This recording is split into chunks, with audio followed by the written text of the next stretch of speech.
Hello everyone, I am Sonamoni learning সেন্টারে সবাইকে স্বাগত। আজ আমি নিয়ে এসেছি তৃতীয় পর্যায়ক্রমিক মূল্যায়ন 2026-এর যে প্রশ্ন বিচিত্রা রয়েছে সেই প্রশ্ন বিচিত্রার প্রশ্নপত্রগুলো। তার আগে আমি একটু সিলেবাসটা দেখিয়ে দিব। দেখো তোমাদের সিলেবাসে কি কি থাকবে এবার। তৃতীয় পর্যায়ক্রমিক মূল্যায়নের প্রশ্ন কাঠামো, নম্বর বিভাজন, কোন কোন অধ্যায় থাকবে একটু দেখে নাও, তারপর প্রশ্নগুলো সলভ করাচ্ছি। তুমি কোথায় আছো, পৃথিবীর আবর্তন, আবহাওয়া ও জলবায়ু, বায়ু দূষণ, শব্দ দূষণ, ভারতের ভৌগোলিক পরিবেশ, ভারতের কৃষিকাজ, ভারতের জনজাতি মানচিত্র। এই 9খানা অধ্যায় থাকবে। তার কারণ এবারে তোমাদের পরীক্ষা হবে 70 নম্বরে, যার জন্য তোমাদের খুব ভালো করে পড়তে হবে। আমি প্রশ্নগুলো সলভ করার সঙ্গে সঙ্গে ইম্পর্টেন্ট যে প্রশ্নগুলো রয়েছে সেই প্রশ্নগুলো বলে দেব। ঠিক আছে, তাহলে চলো শুরু করা যাক আজকের পর্বটি। Model set 1। দেখো মডেল সেট 1 একের দাগে বলেছে বিকল্পগুলি থেকে সঠিক উত্তরটি নির্বাচন করে লেখো। 1 নম্বর প্রশ্নে বলেছে কোন দেশের উপর দিয়ে সুমেরু বৃত্ত রেখা প্রসারিত হয়েছে। তো যে অপশনগুলো দেওয়া আছে তার মধ্যে সঠিক উত্তর হবে কানাডা। কানাডার উপর দিয়ে সুমেরু বৃত্ত রেখা প্রসারিত হয়েছে। পরের প্রশ্ন দেখো 2-এর দাগ, ভূগোলকে 1 ডিগ্রির পার্থক্যে মোট অক্ষরেখার সংখ্যা। সঠিক উত্তরটি হবে অপশন ডি 179টি। পরের প্রশ্ন 3-এর দাগ, পৃথিবীর পরিধি কত? 40,000 কিলোমিটার। ভেরি ভেরি ইম্পর্টেন্ট প্রশ্ন। পরের প্রশ্ন দেখো 4-এর দাগ, ফার্দিনান্দ ম্যাগেলান পৃথিবীর পরিভ্রমণ শুরু করেন। সঠিক উত্তরটি হবে অপশন সি 1519 সালে। পরের প্রশ্ন 5-এর দাগ, পৃথিবীর অ্যালবেডোর পরিমাণ কত? 35%। আর কার্যকারীর পরিমাণ কত? 66 অর্থাৎ 66%। পরের প্রশ্ন দেখো 6-এর দাগ, বাতাসের আর্দ্রতা মাপার যন্ত্রের নাম। সঠিক উত্তরটি হবে হাইগ্রোমিটার। আর্দ্রতা মাপার যন্ত্রের নাম হাইগ্রোমিটার। উষ্ণতা মাপার যন্ত্রের নাম থার্মোমিটার। বায়ুর চাপ মাপার যন্ত্রের নাম ব্যারোমিটার। বায়ুর গতিবেগ মাপার যন্ত্রের নাম অ্যানিমোমিটার। আমি সবগুলো বলে দিলাম, তোমরা একটু নোট ডাউন করে রাখবে। পরের প্রশ্ন দেখো 7-এর দাগ, সুপারসনিক জেট থেকে নির্গত হয় কোন গ্যাস? সিএফসি অর্থাৎ ক্লোরোফ্লুরোকার্বন গ্যাস নির্গত হয়। পরের প্রশ্ন দেখো, যে শহরের অধিবাসীরা 31শে মার্চ 2007 সালে আর্থ আওয়ার পালন করেন তা হলো। সঠিক উত্তরটি হবে অপশন সি সিডনি। এই সিডনি শহরটি কোথায় রয়েছে বলো তো? কমেন্ট বক্সে কমেন্ট করে আমাকে জানাবে, ঠিক আছে? পরের প্রশ্ন দেখো 9-এর দাগ, শব্দ দূষণের একটি উৎস হলো। সঠিক উত্তরটি হবে বজ্রের শব্দ। বজ্রের শব্দে কী হয়? শব্দ দূষণ হয়, প্রচণ্ড জোরে শব্দ হয়। পরের প্রশ্ন দেখো 9-এর দাগ, হয়ে গেছে 10-এর দাগ, ভারতে হিমালয়ের সর্বোচ্চ শৃঙ্গ হলো কাঞ্চনজঙ্ঘা। বলছে ভারতের হিমালয়, যদি শুধু হিমালয় বলতো তাহলে আলাদা হতো, কিন্তু এখানে বলছে ভারতে হিমালয়ের সর্বোচ্চ শৃঙ্গ কাঞ্চনজঙ্ঘা। আর যদি শুধু বলতো সর্বোচ্চ শৃঙ্গের নাম কি, তাহলে হতো মাউন্ট এভারেস্ট। পরের প্রশ্ন, তিস্তা কোন নদীর উপনদী? সঠিক উত্তরটি হবে ব্রহ্মপুত্র নদীর উপনদী। পরের প্রশ্ন 12-এর দাগ, যে রাজ্যের উপকূলরেখা সবচেয়ে দীর্ঘ তা হলো গুজরাট। গুজরাট রাজ্যের উপকূলরেখা সবচেয়ে বেশি অর্থাৎ দৈর্ঘ্যটা। পরের প্রশ্ন 13, ভারতের সবচেয়ে বড় হিমবাহের নাম কি? উত্তর হবে সিয়াচেন হিমবাহ, 76 কিলোমিটার দীর্ঘ। পরের প্রশ্ন দেখো, বেলে মাটির অনুকূল ফসল বাজরা। বাজরা বেলে মাটিতে চাষ করা হয়। এছাড়াও রয়েছে তরমুজ, সেটাও বেলে মাটিতে চাষ করা হয়। পরের প্রশ্ন 15-এর দাগ, ভারতে কৃষিকাজ প্রধানত যার উপর নির্ভরশীল তা হলো মৌসুমি বৃষ্টিপাত। মৌসুমি বৃষ্টিপাতের উপর ভারতের কৃষিকাজ নির্ভরশীল। পরের প্রশ্ন দেখো, টোডা জনজাতির বাসস্থল হলো। ভেরি ভেরি ইম্পর্টেন্ট এই প্রশ্নটা, উত্তরটা হবে নীলগিরি পাহাড়। দেখো এই প্রশ্নটা খুবই ইম্পর্টেন্ট। টোডা জনজাতি কোথায় লক্ষ্য করা যায়? নীলগিরি পাহাড়ে। ভেরি ভেরি ইম্পর্টেন্ট প্রশ্ন। পরের প্রশ্ন দেখো, ম্যাপ শব্দটির উৎপত্তি ল্যাটিন শব্দ ম্যাপ্পা থেকে, যার অর্থ কাপড়। Very very important. পরের প্রশ্ন, মানচিত্রের দূরত্ব ও বাস্তব দূরত্বের মধ্যে অনুপাত যদি 5 সেন্টিমিটার টু 25 কিলোমিটার হয়, তবে মানচিত্রটির স্কেল হবে, তোমরা কীভাবে করে মানচিত্রের দূরত্ব উপরে লিখবে, বাস্তব দূরত্ব নিচে লিখবে, এইভাবে কাটাকাটি করে উত্তর কত আসবে বলো তো? 1 সেন্টিমিটার সমান 5 কিলোমিটার। ঠিক আছে, এরপর দেখো 2 দাগ, নিচের বাক্যগুলি ঠিক হলে সত্য এবং ভুল হলে মিথ্যা লেখো যে কোনো 4টে প্রশ্ন। 1 নম্বর, শীতের দেশে বিশেষ ধরনের কাচের ঘরে শাকসবজি চাষ করা হয়, এটি সত্য। পরের প্রশ্ন 2, মানচিত্রের প্রথম বই প্রকাশ করেন অ্যাটলাস, এটি মিথ্যা, তার কারণ মানচিত্রের প্রথম বই প্রকাশ করেছেন মার্কেটর। বোঝা গেল? পরের প্রশ্ন 3, কফি চাষে অসম রাজ্য এগিয়ে, এটি মিথ্যা, তার কারণ অসম রাজ্য চা চাষের ক্ষেত্রে এগিয়ে, সবথেকে বেশি চা চাষ হয় অসম রাজ্যে। পরের প্রশ্ন দেখো 4 দাগ, পৃথিবী থেকে সূর্য এবং অন্যান্য তারাদের সবার আগে পূর্ব আকাশে দেখা যায়, এটি সত্য। পরের প্রশ্ন 5, কালো মাটিতে পাট চাষ ভালো হয়, এটি মিথ্যা, তার কারণ পাট চাষ ভালো হয় পলি মাটিতে। কালো মাটিতে কী চাষ হয় বলো তো? তুলা চাষ ভালো হয়। পরের প্রশ্ন দেখো 3 দাগ, উপযুক্ত শব্দ বসিয়ে শূন্যস্থান পূরণ করো যে কোনো 4টি। 1 দাগে বলেছে ড্যাশ এককে শব্দের তীব্রতা মাপা হয়, উত্তর লিখবে ডেসিবেল এককে। পরের প্রশ্ন 2, সব কটি দ্রাঘিমা রেখা 90 ডিগ্রি কোণে অক্ষরেখাগুলিকে ছেদ করে। পরের প্রশ্ন, ড্যাশ ভারতের বৃহত্তম আদিবাসী গোষ্ঠী, ভেরি ভেরি ইম্পর্টেন্ট প্রশ্ন, উত্তর লিখবে গন্ড, গয়কার দন্তের নয় ডয়, গন্ড ভারতের বৃহত্তম আদিবাসী গোষ্ঠী। খুবই ইম্পর্টেন্ট এই প্রশ্নটা, ঠিক আছে।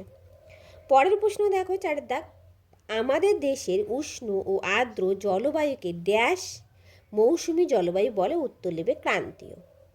পরের প্রশ্ন 5 দাগ, 82°30' পূর্ব দ্রাঘিমার স্থানীয় সময়কে ভারতের প্রমাণ সময় ধরা হয়, এখানে পূর্ব কথাটা লিখবে, আমি লিখিনি, 82°30' পূর্ব। এরপর দেখো 4 দাগ, একটি বা দুটি শব্দে উত্তর দাও যে কোনো 4টি প্রশ্ন। 1 নম্বর প্রশ্ন, পৃথিবীর কোন তাপবলয়ে সূর্যরশ্মি তির্যকভাবে পড়ে, উত্তর লিখবে নাতিশীতোষ্ণ। নাতিশীতোষ্ণ তাপবলয়ে কি হয়? সূর্যরশ্মি তির্যকভাবে পড়ে। পরের প্রশ্ন 2, নর্মদা নদীর মোহনা কোথায় অবস্থিত, উত্তর লিখবে খামবাদ উপসাগরে। কি বললাম? খামবাদ বা কাম্বে উপসাগরে নর্মদা নদীর মোহনা অবস্থিত। পরের প্রশ্ন 3, দাক্ষিণাত্য মালভূমির উত্তরে কোন পর্বতশ্রেণী অবস্থিত, উত্তর লিখবে বিন্ধ্য ও সাতপুরা পর্বত। বিন্ধ্য ও সাতপুরা পর্বতশ্রেণী অবস্থিত। কি বললাম? বিন্ধ্য ও সাতপুরা। পরের প্রশ্ন দেখো 4 দাগ, ভারতের সবচেয়ে বড় নদীর দ্বীপের নাম কি, উত্তর লিখে মাজুলি। বড় নদী দ্বীপ বলেছে, বড় নদী দ্বীপের নাম মাজুলি দ্বীপ। পরের প্রশ্ন 5, পশ্চিমবঙ্গের আবহাওয়া অফিসের সদর দপ্তর কোথায় অবস্থিত, উত্তর লিখবে আলিপুর। এরপর দেখো 5 দাগে বলেছে নিচের প্রশ্নগুলির উত্তর সংক্ষেপে লেখো, বিকল্প প্রশ্নগুলি লক্ষণীয়। 1 নম্বর প্রশ্ন, নিরক্ষীয় তল বলতে কি বোঝো অথবা মহাবৃত্ত কাকে বলে? আমি দুটি প্রশ্নই তোমাদের টেক্সট বই থেকে দেখিয়ে দিচ্ছি, দেখে নাও। 21 নম্বর এবং 23 নম্বর পেজের মধ্যে রয়েছে। দেখো, নিরক্ষীয় তল কাকে বলে? নিরক্ষরেখা যে তল বরাবর রয়েছে তাকেই নিরক্ষীয় তল বলে। এই তলের সঙ্গে পৃথিবীর অক্ষ 90 ডিগ্রি কোণ করে আছে, এটিও শর্ট কোশ্চেন আসতে পারে, এইটুকু লিখবে।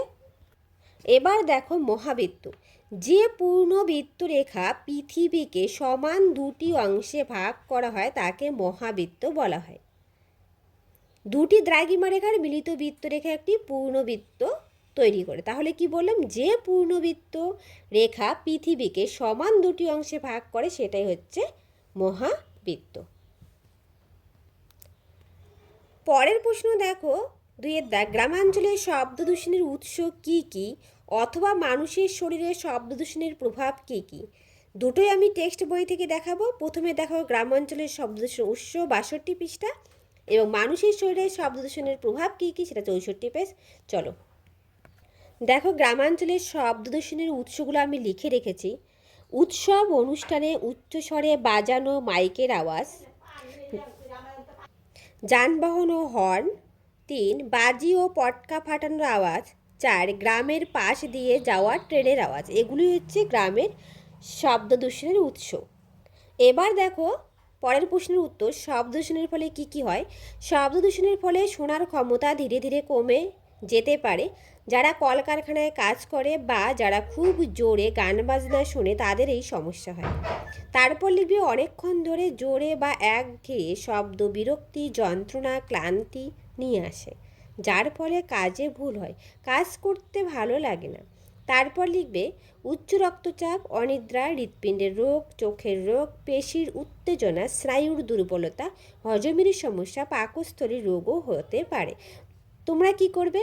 1, 2, 3 এরকম পয়েন্ট করে করে লিখবে, ঠিক আছে? তোমাদের টেক্সট বইয়ে 64 নম্বর পেজে রয়েছে। পরের প্রশ্ন দেখো 3 দাগ, উপহ্রদ কাকে বলে? তোমাদের টেক্সট বইয়ে 77 নম্বর পেজে রয়েছে, দেখে নাও। দেখো এই যে উপহ্রদ, এখান থেকে লিখবে উপহ্রদ হলো স্থলভাগ দ্বারা আবদ্ধ লবণাক্ত হ্রদ যার একদিক সমুদ্রে উন্মুক্ত থাকে।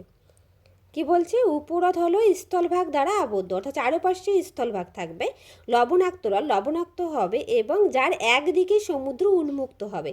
একদিকে সমুদ্র উন্মুক্ত অর্থাৎ একদিকে সমুদ্র খোলা থাকবে, ঠিক আছে? এটা লিখবে, তোমাদের টেক্সট বই 77 নম্বর পেজে রয়েছে উপহ্রদ। তারপর দেখো দেওয়া আছে অথবা প্রবাল দ্বীপ কাকে বলে? এটিও তোমাদের টেক্সট বই 77 নম্বর পেজেই রয়েছে। দেখো একদম নিচের দিকে দ্বীপপুঞ্জ যেখানে আছে সেখানে, এখান থেকে শুরু করবে। প্রবাল হলো এক ধরনের ছোট সামুদ্রিক প্রাণী, কোটি কোটি প্রবালের দেহাবশেষ জমে প্রবাল দ্বীপ তৈরি হয়। এইটুকু লিখে দেবে, যেহেতু 2 নম্বরের জন্য এইটুকু লিখলেই এনাফ। পরের প্রশ্ন দেখো 4 দাগ, আদিবাসী কাদের বলে? তোমাদের টেক্সট বইয়ের 99 নম্বর পেজে রয়েছে, খুব সুন্দর করে দেওয়া, দেখে নাও। আদিবাসী কারা? বিশেষ সামাজিক গোষ্ঠী যারা প্রাচীনকাল থেকে শিকার, পশুপালন, ফলমূল সংগ্রহ করে জীবনযাপন করে আসছে, যাদের জীবনযাত্রা সম্পূর্ণভাবে প্রকৃতির উপর নির্ভরশীল, তারাই কি আদিবাসী নামে পরিচিত। বোঝা গেল? তারপর দেখো কি বলছে, অন্ধ্রপ্রদেশের 2টি আদি জনগোষ্ঠীর নাম লেখো, গোন্ড এবং চেঞ্চু। তোমাদের টেক্সট বইয়েই রয়েছে, দেখো 99 নম্বর পেজে অন্ধ্রপ্রদেশের কথা বলেছে। এই দেখো গোন্ড, যেটা কোথায় রয়েছে? অন্ধ্রপ্রদেশে দেখা দেয়। আবার দেখো এদিকে রয়েছে চেঞ্চু, ঠিক আছে? চেঞ্চুরা কোথায়? অন্ধ্রপ্রদেশে। এই যে চেঞ্চু জনজাতি আর গোন্ড জনজাতি। পরের প্রশ্ন দেখো 6 দাগ, নিচের প্রশ্নগুলির উত্তর সংক্ষেপে লেখো, বিকল্প প্রশ্নগুলি লক্ষণীয়। 1 নম্বর প্রশ্ন, অক্ষরেখা দ্রাঘিমা রেখার মধ্যে 3টি পার্থক্য লেখো, অথবা নিরক্ষরেখা ছাড়া পৃথিবীর অন্যান্য বিশেষ অক্ষরেখার নাম কি কি? প্রথমে আমি দেখাচ্ছি অক্ষরেখা দ্রাঘিমা রেখার মধ্যে 3টি পার্থক্য। তোমাদের টেক্সট বইয়ের 23 নম্বর পেজে রয়েছে, খুব সুন্দর করে দেওয়া আছে, কিন্তু সেখানে ছক করে দেওয়া ছিল, আমি লিখে রেখেছি, তোমরা একটু বইয়ের মধ্যে লিখে রাখো। দেখো অক্ষরেখা দ্রাঘিমা রেখা, অক্ষরেখাগুলি কেমন? পূর্ণবৃত্তকর, আর দ্রাঘিমা রেখা অর্ধবৃত্ত। তারপর সংখ্যা, অক্ষরেখার সংখ্যা 179টি, দ্রাঘিমা রেখার সংখ্যা 360টি। দৈর্ঘ্য, বিভিন্ন দৈর্ঘ্যের হয় অক্ষরেখা, আর দ্রাঘিমা রেখা সব একই দৈর্ঘ্যের হয়ে থাকে। কোন দিক থেকে কোন দিকে বিস্তৃত? অক্ষরেখা পূর্ব থেকে পশ্চিমে বিস্তৃত, আর দ্রাঘিমা রেখা উত্তর মেরু থেকে দক্ষিণ মেরু পর্যন্ত বিস্তৃত। তোমরা একটু লিখে রাখবে খাতায়। পারস্পরিক সম্পর্ক, অক্ষরেখা পরস্পরের সমান্তরাল, আর দ্রাঘিমা রেখা পরস্পর সমান্তরাল নয়। বইয়ে অর্ধেক করা ছিল, আমি সেটা পূরণ করে দিয়েছি, তোমরাও সেটা লিখে রাখো। এরপর দেখো বলছে নিরক্ষরেখা ছাড়া পৃথিবীর অন্যান্য বিশেষ অক্ষরেখার নাম কি কি? তোমাদের বইয়ের 20 নম্বর পেজে খুব সুন্দর করে দেওয়া আছে, দেখো কি বলছে নিরক্ষরেখা ছাড়া। আচ্ছা, নিরক্ষরেখা ছাড়া কি কি রয়েছে? নিরক্ষরেখা ছাড়া হচ্ছে কর্কট ক্রান্তি রেখা, সুমেরু বৃত্ত রেখা, মকর ক্রান্তি রেখা, সুমেরু বৃত্ত রেখা, কুমেরু বৃত্ত রেখা আর কুমেরু রেখা, আর এটা সুমেরু রেখা। নিরক্ষরেখার উত্তরে কর্কট ক্রান্তি রেখা 23.5 উত্তর, সুমেরু বৃত্ত রেখা 66.5 উত্তর, নিরক্ষরেখার দক্ষিণে মকর ক্রান্তি রেখা 23.5 দক্ষিণ, কুমেরু বৃত্ত রেখা 66.5 দক্ষিণ। তাহলে বোঝা গেল নিরক্ষরেখা ছাড়া বাকিগুলো। এরপর রয়েছে উত্তর মেরু, যেটা 90°, দক্ষিণ মেরু, যেটা 90° দক্ষিণ, ঠিক আছে? পরের প্রশ্ন দেখো 2 দাগ, পৃথিবীতে দিন রাত্রি কিভাবে হয়? তোমাদের টেক্সট বইয়ের 25 নম্বর পেজে খুব সুন্দর করে দেওয়া আছে, দেখো খুবই সুন্দর করে দেওয়া আছে দিন ও রাত। কীভাবে দিন রাত্রি হয় এখান থেকে এই পর্যন্ত লিখবে। আমি সংক্ষেপে একটু বলে দেই। দেখো, এটা আমাদের পৃথিবী তো গোল, এদিকে সূর্য পড়ছে, সূর্য যেদিকে পড়বে কি হবে, সেই অংশটা কি হবে, আলো পড়বে, তাহলে এই অংশটা দিন হবে। আর যে অংশটার মধ্যে সূর্য এসে পৌঁছলো না, তাহলে সেটা কি হবে, রাত হবে। তোমরা এখান থেকে এই পর্যন্ত পড়ে নেবে, খুব সুন্দর করে দেওয়া আছে। পরের প্রশ্ন দেখো, অস্ট্রেলিয়ার অধিবাসীরা আমেরিকানদের একদিন আগে ইংরেজি নববর্ষ পালন করেন কেন? তোমাদের টেক্সট বইয়ে 27 নম্বর পেজে রয়েছে, খুব সুন্দর করে দেওয়া। দেখো, এখান থেকে শুরু করবে। 31শে ডিসেম্বর সন্ধে নাগাদ টিভিতে দেখবে অস্ট্রেলিয়ার মানুষ রাত 12টা বেজে যাওয়ায় 1 জানুয়ারি নববর্ষ উপভোগ করছে। কারণ কি? অস্ট্রেলিয়া অনেক পূর্বের দেশ, আবার আমেরিকা যুক্তরাষ্ট্রে তখন 31শে ডিসেম্বর কোথাও সকালবেলা। কিন্তু পৃথিবী ঘোরার সাথে সাথে তুমি যদি জাহাজে প্লেনে করে একই দিকে বা উল্টো দিকে যেতে থাকো, তাহলে কি হবে? ঠিক আছে, তোমরা এই পর্যন্তই লিখে দেবে উত্তরটা। বোঝা গেল? পরের প্রশ্ন দেখো কি বলছে, বায়ু দূষণের 3টি কারণ লেখো। তোমাদের টেক্সট বইয়ে 56 নম্বর পেজে রয়েছে বায়ু দূষণের 3টি কারণ। সেখানে প্রচুর কারণ রয়েছে, সেখান থেকে তোমাদের বেছে বেছে 3টা কারণে লিখতে হবে। তোমরা খুব ভালো করে লিখবে, আশা করি তোমরা এবার খুব ভালো করে পড়বে, কারণ অনেক চ্যাপ্টার আগেই পড়া আছে, নতুন করে কিছু চ্যাপ্টার পড়তে হবে। দেখো, বায়ু দূষণের কারণ। বায়ু দূষণের কারণ কি কি রয়েছে দেখো, বৃক্ষছেদন, জনসংখ্যা বৃদ্ধি, নগরায়ন, অগ্নুৎপাতের ফলে কি হয়, যেসব লাভা বাইরে বেরিয়ে আসে, তার সেই লাভা মানে যে গ্যাসটা বেরিয়ে, সেই গ্যাসটা কী করে, বায়ু দূষণের কারণ সৃষ্টি করে। সার ও কীটনাশক, জমিতে যখন সার দেওয়া হয় বা কীটনাশক স্প্রে করা হয়, তখন কী হয়, বায়ু দূষণ ঘটে।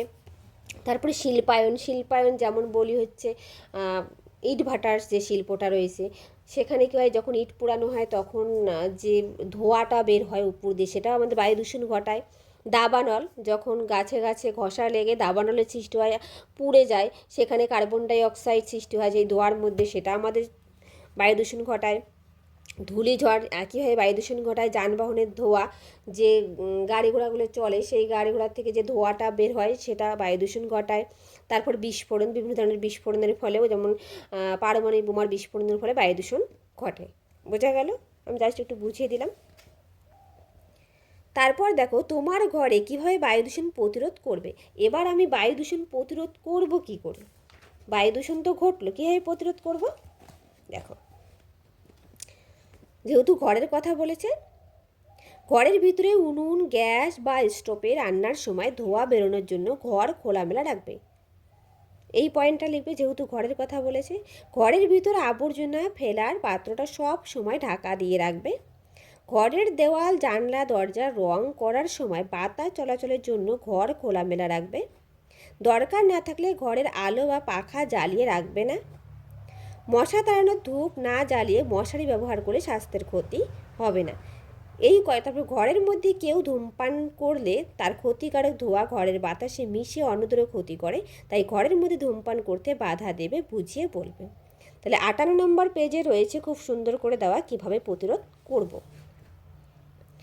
এরপর দেখো, পরের প্রশ্ন 4-এর দাগ, বিভিন্ন ধরনের মানচিত্র কি কি?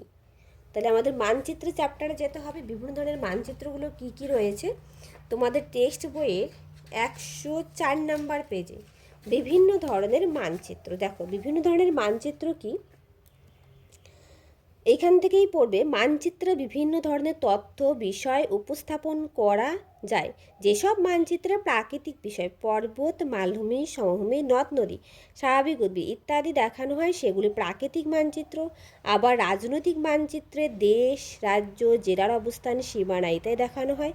বিষয়ভিত্তিক মানচিত্রে নির্দিষ্ট বিষয়ভিত্তিক তথ্য থাকে, যেমন আবহাওয়া মানচিত্র, জনসংখ্যা মানচিত্র, সড়ক, রেলপথ, খনিজ সম্পদ সংক্রান্ত মানচিত্র। তাহলে বিভিন্ন রকম মানচিত্র কি, প্রাকৃতিক মানচিত্র, রাজনৈতিক মানচিত্র, বিষয়ভিত্তিক মানচিত্র। ঠিক আছে, পরের প্রশ্নে দেখো কি বলছে, মানচিত্রের প্রধান উপাদান কি কি? তোমাদের টেক্সট বইয়ের 109 নম্বর পেজে দেওয়া আছে।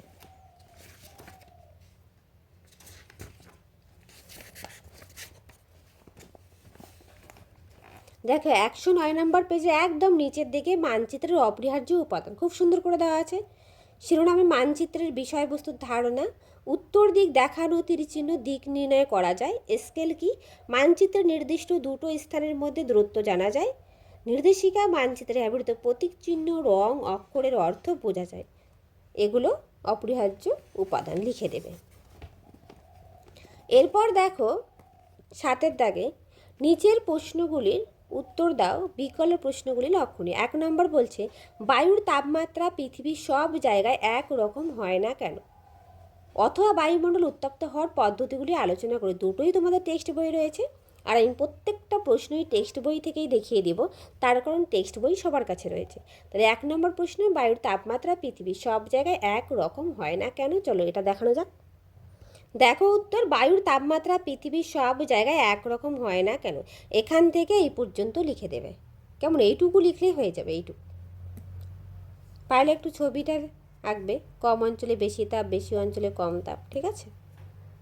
পরের প্রশ্নই কি বলছে, বায়ুমণ্ডল উত্তপ্ত হওয়ার পদ্ধতিগুলি আলোচনা করো। যে পদ্ধতিগুলি রয়েছে তোমাদের টেক্সট বইয়ে, দেখো বায়ুমণ্ডল উত্তপ্ত হওয়ার যে বিভিন্ন পদ্ধতি রয়েছে, একটা রয়েছে বিকিরণ পদ্ধতি, পরিবহন পদ্ধতি, আর একটা রয়েছে পরিচলন পদ্ধতি। নেক্সট পেজে তোমাদের টেক্সট বইয়ে 46 নম্বর পেজেই রয়েছে। প্রথমে বিকিরণ লিখবে, পরিবহন লিখবে, তারপর লিখবে পরিচলন পদ্ধতি। দেখো পরিচলন পদ্ধতি এই পর্যন্ত লিখে দেবে। প্রশ্ন উত্তরটা একটু বড় হবে, তুমি শর্ট করে লিখে দেবে। কেমন? পরের প্রশ্ন দেখো 2 দাগ, ভারতের উত্তরে নদীগঠিত সমভূমি অঞ্চলের ভূপ্রকৃতির বর্ণনা দাও। তোমাদের টেক্সট বইয়ের 72 নম্বর পেজে দেওয়া আছে। দেখো প্রত্যেককেই টেক্সট বই নিয়ে বসবে।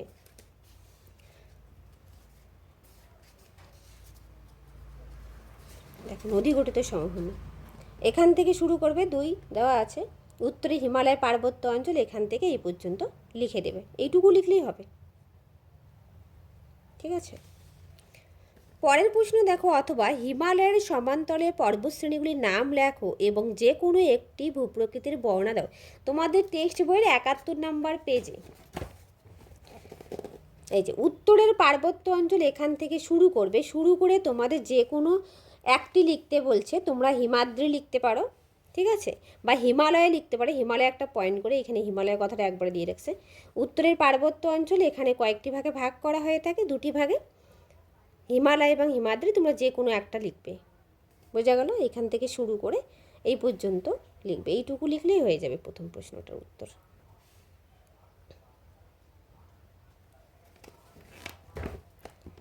পরের প্রশ্ন দেখো, কী ধরনের প্রাকৃতিক পরিবেশে ধান চাষের অনুকূল? ধান উৎপাদিত হয় ভারতের এমন 4টি রাজ্যের নাম লেখো। তোমাদের টেক্সট বইয়ের 95 নম্বর পেজে খুব সুন্দর করে দেওয়া আছে ধান চাষের অনুকূল পরিবেশ এবং কোন কোন রাজ্যে ভালোভাবে ধান চাষ হয়। আমি সবটাই দেখিয়ে দিচ্ছি, দেখো।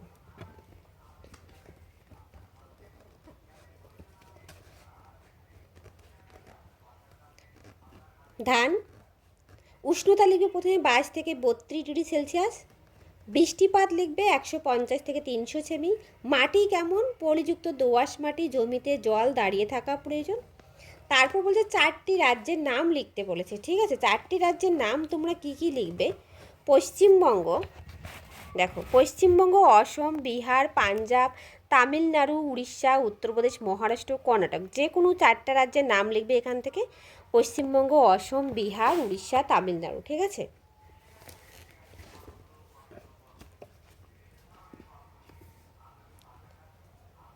পরের প্রশ্ন দেখো কি বলছে, ভারতে উৎপাদিত ফসলের শ্রেণীবিভাগ করো এবং উদাহরণ দাও।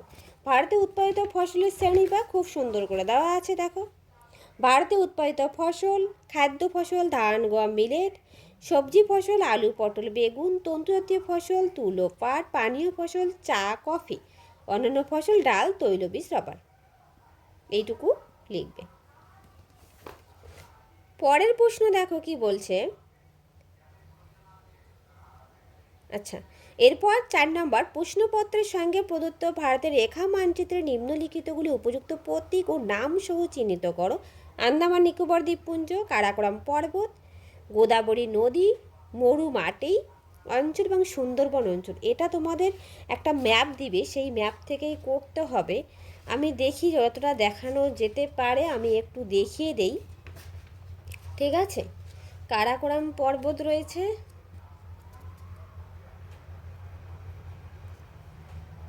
দেখো এই ম্যাপটা থেকে আমি একটু জাস্ট দেখিয়ে দিই। সুন্দরবন ঠিক এই অংশটা, সুন্দরবন এই জায়গাটা, আর কারাকোরাম পর্বত বলেছে এই যে এই অংশটায় কারাকোরাম পর্বত রয়েছে, বোঝা গেল।